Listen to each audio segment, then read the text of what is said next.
Friends, welcome to our channel. ఈరోజు క్లాస్లో ఈ క్వశ్చన్ సాల్వ్ చేస్తున్నాం. ఇక్కడ వాళ్ళు మనకి ఏమంటున్నారంటే, find the equation of the line passing through the point 3, -4 and making x and y intercepts which are the ratio is 2:3. అంటే మనకు ఒక రేషియో అండ్ ఒక పాయింట్ ఇచ్చారు. స్ట్రైట్ లైన్ యొక్క ఈక్వేషన్ని కనుక్కోమని చెప్తున్నారు అనమాట. అండ్ వాళ్ళు ఏం చేస్తున్నారంటే ఎక్స్ అండ్ వై ఇంటర్సెప్ట్ చేస్తున్నారని చెప్తున్నారు అనమాట. అయితే మనకి ఇక్కడ ఏంటంటే వాళ్ళు ఇచ్చిన రేషియోని ఏ విధంగా రాసుకుంటున్నా అంటే 2:3 వాళ్ళు మనకి ఇచ్చిన రేషియో, దాన్ని A:B ఈజ్ ఈక్వల్స్ టు 2:3గా రాసుకుంటున్నా.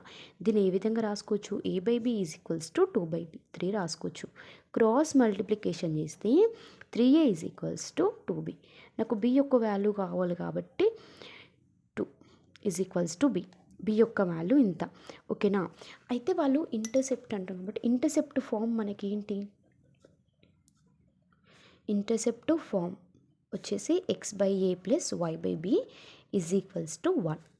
ఈ b ప్లస్లో ఈ వాల్యూని సబ్స్టిట్యూట్ చేస్తున్నా. x/a + y/3a/2 is equals to 1. ఇది బైలోకి బై ఉంది కాబట్టి నేను ఏం చేస్తున్నానంటే 2y is divided by 3a is equals to 1.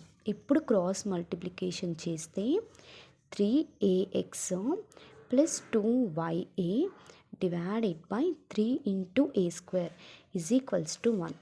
ఇప్పుడు ఏని కామన్ తీస్తే ఏమొస్తుంది? 3x + 2y is divided by 3a². A skit cancel అంటే నాకు ఈక్వేషన్ ఏమో ఫామ్ అవుతుంది? 3x + 2y. ఈ 3aని ఇక్కడ పంపిస్తే 3a. సో నాకు ఇది ఈక్వేషన్ అనమాట. ఓకేనా? ఇప్పుడు ఈ వచ్చిన ఈక్వేషన్ తీసుకొని ఇక్కడ ఏదైతే పాయింట్ ఉందో ఆ పాయింట్ని సబ్స్టిట్యూట్ చేద్దాం. 3 × 3 and 2 × -4 is equals to 3a. 3 3s are 9 -8 is equals to 1 is equals to 3. అంటే 3a is equals to 1 అని అర్థం. అంటే మనకి ఇచ్చిన ఈక్వేషన్ ఏంటి? 3x + 2y is equals to 3a. అంటే 3a is equals to 1 కాబట్టి 3a ప్లస్లో 1ని సబ్స్టిట్యూట్ చేస్తే మనకి ఈక్వేషన్ వచ్చినట్టే. ఓకేనా? is equals to 1. ఇంతే answer. Thank you friends. Subscribe my channel please.